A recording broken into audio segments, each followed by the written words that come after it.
Good morning. How is everyone this morning? Excellent. Thank you very much. Thank you very much.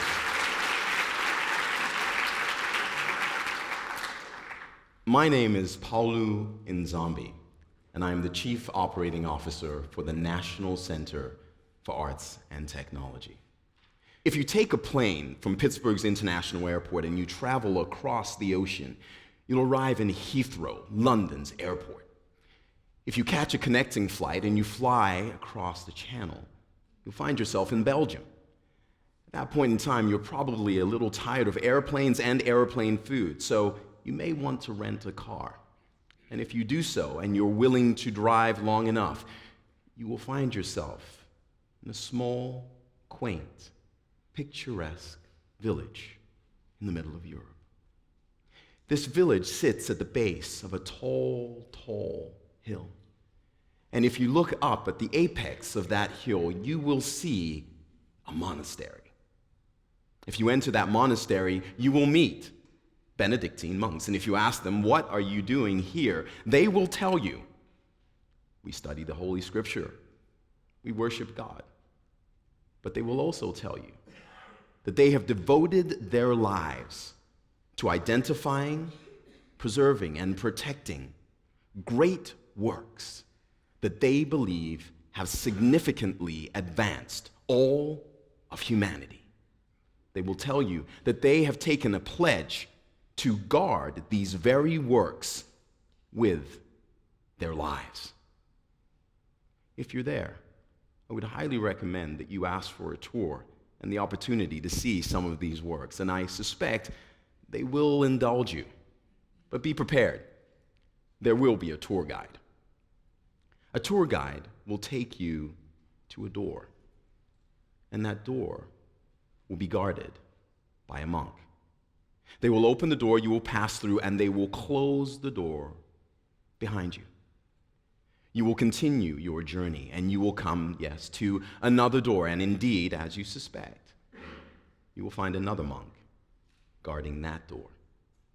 They will allow you passage, then they will close the door behind you. Eventually, you will enter the Great Hall. The Great Hall is beautiful, majestic, resplendent. It is the perfect example of the Rococo architecture of the late Baroque period. The walls are beautifully painted and gilded in gold. There's a fresco on the ceiling, marble on the floor. And if you find yourself there in the middle of the day with the sun pouring in, you will be bathed in the most radiant and golden of light. If you look around the room, you'll notice that there are cylinders, stainless steel cylinders. And on the inside of these cylinders are scrolls which contain the works. On the outside, you will find embossed on these cylinders the names of the authors or the creators. And if you have the time to peruse these cylinders, eventually you will come across a name that almost everyone in this room will recognize. For it is the name of William E. Strickland, Jr. And if you open that cylinder, which I suspect they will not allow you to do, you will be reading the words, excerpts from his book, Make the Impossible Possible. You will be reading the words of a young black man, born poor, who grew up in the inner city of Pittsburgh from this very neighborhood.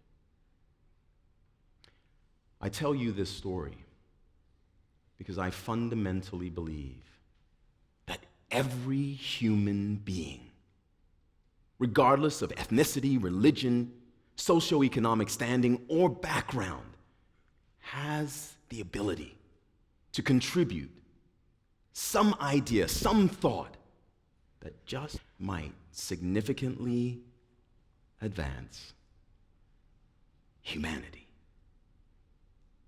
Thank you.